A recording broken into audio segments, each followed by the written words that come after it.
Okay, Lee, first of all, that wintry weather has caused disruption, of course, to all sorts of things up and down the country, and in particular, a late call off for your game when you should have been playing, of course, at Barnet, and you travelled and overnight, and supporters are on the way. What are your feelings on that? Should there be something done a bit more considerate about calling games off that late? Well, I always understand that you want to get football matches on, and the weather in England means you get a lot of unpredictables in terms of weather, snow, ice, what it could be. But that game was always going to be called off. The pitch was bone hard all over. And I think, particularly with the travelling, I do think fans need to have the consideration for the fans. It's got to happen in terms of where they travel from, the weather that was going to come in. And the pitch was never going to thaw out. It was warmer up this neck of the woods, and our pitch was bone hard where the sun had been before we left, and it gave out -4, -5 overnight, so it was never going to be on. I think a bit of common sense needed to be had, because it could have been done a lot earlier. I said to the referee, why are we doing it at 11 o'clock and not 9 o'clock? Nothing's going to change. Temperatures weren't getting above 2 degrees, without sounding like I actually know what I'm on about in terms of pitches thawing out. But we have Josh with us, who's obviously our groundsman, knows that. One of their staff put the comment, well, you knew you shouldn't have travelled because it wasn't going to be on, which I wasn't happy with. Because you're there, you want to play a football match, and it was just quite obvious when the referee put one step on it. It was basically done. It was coming. That fixture was scheduled for coming towards the end of what was a hectic schedule for the players and for everybody. Does it unsettle preparations, disrupt preparation when the actual game is off? Well, we have a plan in terms of what the rest of the week was going to look like. So obviously your day then's disrupted on that day.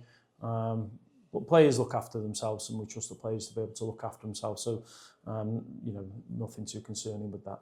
Was it a case of you were talking about they were going to be really busy over the Christmas period with your players, training every day apart from one day? So have they had that little break after now? Yeah, some have had an extended few days off, which I think's been needed. Obviously, people have got families as well, and it's important that they get to see their families. And those with younger kids would have enjoyed it because it's been snowing and we've been able to go outside. And but it's important, and lads who have needed some work have been doing some extra with us. So everyone is getting what they need. I know a lot of other clubs, players have gone abroad and things like that, which is nice for them. But no, we made sure we looked after the players with a couple of days off. Well, you made your first January winter signing of this particular transfer window. Alfie Ponds in from Wolves. What are your thoughts on him? Yeah, really good signing for us. Somebody we've looked at for at least 3 transfer windows, if not more. We've obviously got Steve and James there who speak really highly of him. He went on loan a couple of years ago to Stockport, so he's had an experience of being at another club, and he's ready for this. Alfie, you're watching in under 21 games. At times it looks a little bit too easy for him, and so this is the challenge that he needs. He's coming into a good group, and his job's to force his way into the team. But really talented footballer. Who likes defending. Younger players talk about the other side of the game a lot in terms of being on the football, but he likes defending. He's aggressive with what he does, and he's going to have a good career. Like I say, his job now is to get into the team here. Are you expecting a busy January window? Obviously, we all know it's not flush with money, but is it one of them cases of one in, one out, and tweaking here and there? We would like to get a couple of players to come in. We've got some players that might not be getting the football that they want, and that's the way we're going to have to do it. So there's some conversations to be had. We were working hard yesterday at it in terms of what things might look like. So there'll be some conversations with players who might feel they're not getting the minutes that they deserve. One's come and spoke to me. So we'll look at that situation. But it will be the likelihood of a quieter window from our perspective. Do you like this January winter window or not? Yeah, I don't particularly mind it as long as people don't come and take your players off you. You're always worried about your loan players. We've had some good reassurances about our own players, which is nice. But that's always the worry.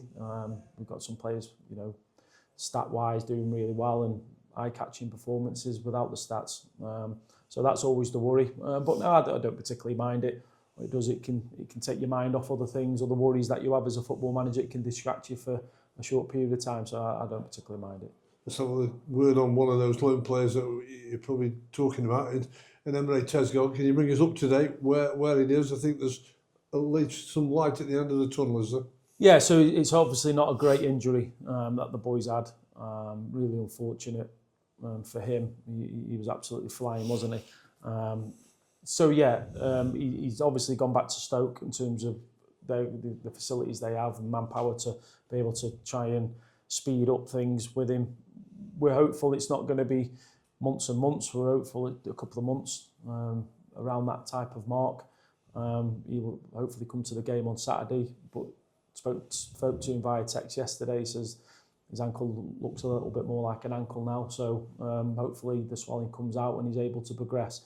Because like I say, you could see his talents. He got himself really up to speed.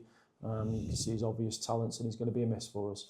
Well, next up is Harrogate, of course, and you're at home as well, and you're just beginning to build that momentum at home. It's important that continues. There's a couple of home games coming up back to back, one at a time, though. First of all, Harrogate. Yeah, absolutely, and I'd say your home form's massively important, and it's something that we've built on in the last 6 games, really. Like I say, 2 more to come in a short space of time. Difficult opposition in Harrogate. Watched a few of their games, and they're no Downing tools there. They're working their socks off. It would be a difficult game, like they all are in this league. I keep saying it; they're all difficult games, but we'll be concentrating on what we want to improve on each and every game, that consistency, and hopefully we can implement that. They're one of the newcomers into the Football League. They've been in a couple of seasons, but you've had a few games against them. You know what to expect. They are a difficult team to play against. Yeah, absolutely. Say they're fresh into the Football League. It's the first time I think they've been into the Football League, and it's tough for them at this minute. But he's done a brilliant job with them in terms of where they're at, and sometimes you have to sit back and just evaluate how well you've actually done. I'm sure he's not thinking that at the minute, and he won't be bothered in terms of what I'm saying. But he's doing a really good job. And they've got the players there, I'm sure, to get out of the situation they're in.